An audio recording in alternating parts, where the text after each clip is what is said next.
let's be serious. How can you not like this show? So many amazing twists and turns and shocking things like, I'm still in love with you, how to get away with murder. I just can't quit you.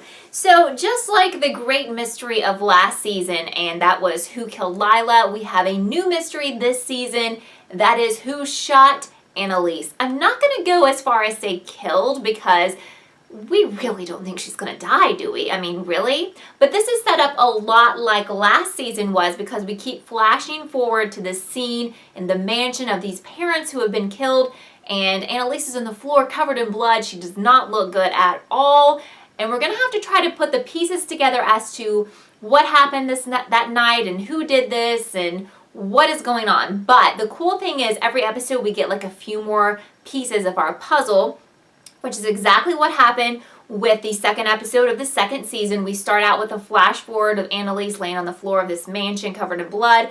Last episode we saw that Wes was somehow at the scene, or he was at the scene, we just didn't know why. Now we see that like all of her people are at the scene, all of the students except for Asher, which is exactly like last time. So we have Connor, Michaela, and Laurel are at the scene. They're all obviously freaking out, which is, who wouldn't be? But we don't know what in the world is taking place here, and it's such a significant thing to me that they are all at the mansion of our side story, which has taken, a prominent place in this season as opposed to what would happen in last season. So we're trying to figure this out. We'll get little bits and pieces every episode until maybe we can start making our own theories about what happened. But if you have any theories about why she is, apparently shot or stabbed or something on the floor, please post those down below because it would be so cool if some of you predict what is actually going to happen. So, let's go back to our side story. Now, last season, the side stories were always wrapped up and we never really dealt with those again. This season, totally different. Actually like what they're doing here. The side story is part of the main storyline. We're not getting new side stories every episode, or at least it doesn't seem that way. So just to refresh you guys, we have the brother and sister pair, the brother and sister who were adopted. They're accused of killing their parents. Now they're also accused of killing their aunt, who was murdered a few days after their parents, and she claimed that she saw them, or she knew that they killed their parents. So yeah, it's a lot of drama here.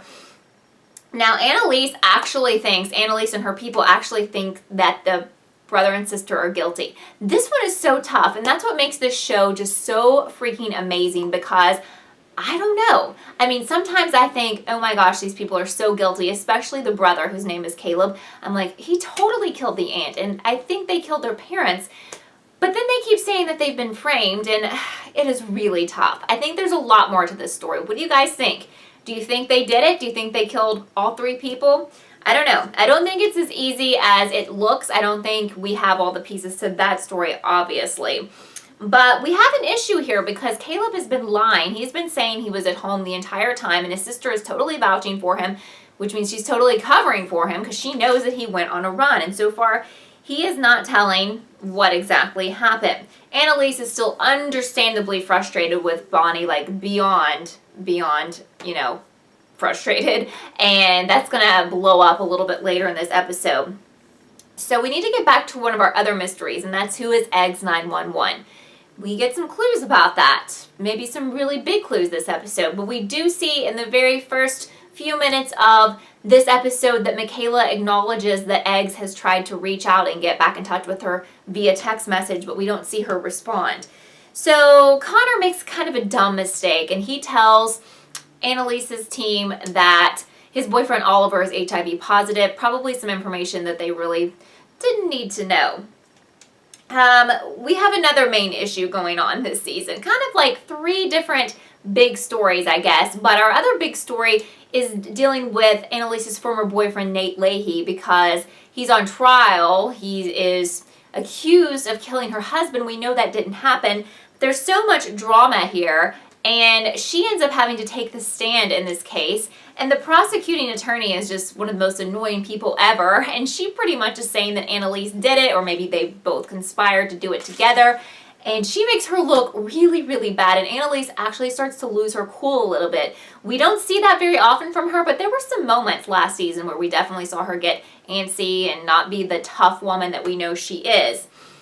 So There is more trouble, though, for the brother-sister duo. That is because the police found DNA of Caleb's in the car, or near the car where his aunt was murdered. So that definitely looks really suspect and not good at all for him. So, Annalise's team has to get to the bottom of this, so Wes decides he's going to try to kind of play a little game with the sister to see if maybe she'll admit to something. And he tells her, police found DNA of her brothers near the crime scene. And she kind of freaks out about it, but then she catches on. She's like, I know what you're doing. And she doesn't tell him that the brother left the house, that Caleb left the house and went for a run. However, at the same time, Caleb is being interrogated by Bonnie, and he actually does come clean, and he was like, yes, I went for a run, which is really funny. A little funny part here is that she lies to him, and she was like, well, they have you on camera right by the crime scene, near the crime scene. And he's like, that is impossible because I don't run, that's not the route I run. Now, she made all that up just to see if he would fall for it. He actually passed the test, and he's like insisting that he is being framed. And as the show goes on, I'm starting to think maybe he is being framed. I don't know. What do you guys think? Tell me down below. So, Oliver is not happy at all about his boyfriend telling several people that he's HIV positive. Like, why would he be? Now, he makes a statement to Connor about, he's like, I wouldn't tell you things that I know would definitely upset you. Okay, so he's hiding something. Did you guys catch that? He is hiding something from Connor. What do you think he knows? And I'm sure it's something that's kind of tied into what we know as viewers. What do you think about that? I definitely think he's hiding something, but he wouldn't expand on it. So I thought that was interesting. It was kind of a quick little little phrase that he said. There's the word. Little few words. You had to really be paying attention to catch that. Thumbs up if you caught that the first time around. So Annalise on the stand testifies that Nate most likely killed her husband. This is all kind of a game that they're playing because really they want to get him off for this murder because he didn't do it, but it's a bit confusing. But he's not cool with that because he's like, I've been framed for this. This is not cool. And he kind of threatens like maybe he could expose like everything that's going on. He wants Eve to fix this, and Eve is kind of Annalise's lover. I guess we'll just use that term at the moment. So, some very interesting news. We found out that the cops actually ran 2 DNA tests near that crime scene where the aunt was murdered. The first one, they didn't find anything. Then all of a sudden, the second one, they find the DNA of Caleb's. So Annalise is like, oh my gosh, they're totally, tampering with evidence here. And, maybe Caleb is right and maybe they are being framed. They planted that evidence. So Annalise freaks out on Bonnie over the Rebecca thing because it was really awful for Bonnie to do that. But Bonnie is like such a weak and broken person underneath that tough exterior. And she's like, but I did it for you, Annalise. I did it for you. And Annalise is like, no, you don't understand. I have ruined you. And Bonnie's like, she admires and looks up to. And Annalise is like her god. So what a twisted relationship the two of them have. I mean, it's kind of creepy if you really think about it. So it looks like brother and sister duo are not going to have to go on trial or not going to be accused any longer of the aunt's murder. But what do you guys think? Do you guys think they did it? I think this is really tough, but Annalise is able to get them off at least for that. Now they still face the murder of their parents. And the cool thing was about Nate is he was actually set free. The judge decided that a prosecuting attorney was freaking crazy and was trying to basically put Annalise on trial. So for now, his stuff is thrown out and he's been set free. Eve admits that she's still in love with Annalise, and not so surprisingly, Annalise admits that she still has feelings too, and they seem to be, kind of having a little relationship here, and I don't know where that's going to go. Probably all going to blow up in flames like everything else on this series, but hey, it's okay for now. So there were some major shockers in this, the ending of this episode. First off, something I haven't mentioned before because we didn't know that it was important, but earlier in the episode there was a guy who approached Connor and Michaela in the courthouse, and he was pretending like he lost his phone and he was kind of hitting on Michaela, and we all kind of blew it off like, well, that's nothing. Well, Wes was in Rebecca's room at the end of the episode, and he sees that guy in a picture with Rebecca, so now we all can assume that this is Eggs 911. Michaela's actually on a date with him at the end of the episode. I don't know what this guy's intentions are. What do you think? Do you think he's trouble? Do you think he's not? Do you think, who knows? I don't know. Probably trouble, knowing this show, but we shall see. Then we're going to flash forward at the end of the episode back to Annalise being in the pool of blood. Basically, she's dying is what Connor's saying, and also the title of this episode.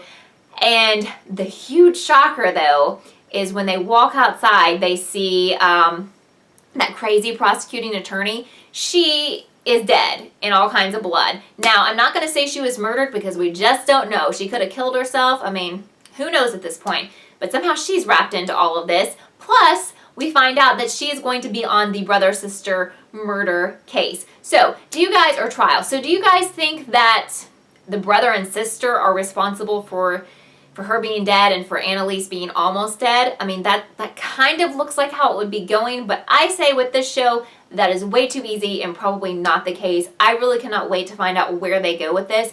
But thumbs up if you're liking this season so far. I think it's just as entrancing and intoxicating as season 1, and it's just, you know, it's not a show that people can figure out, and for me, I love trying to figure things out, and if I can beat it and figure it out, then I feel like it's not that clever of a show, because it should really be to the point where no one can figure it out. And when that happens, and it happened last season with Who Killed Lila, I had no idea it would be Frank. I thought of everything but him.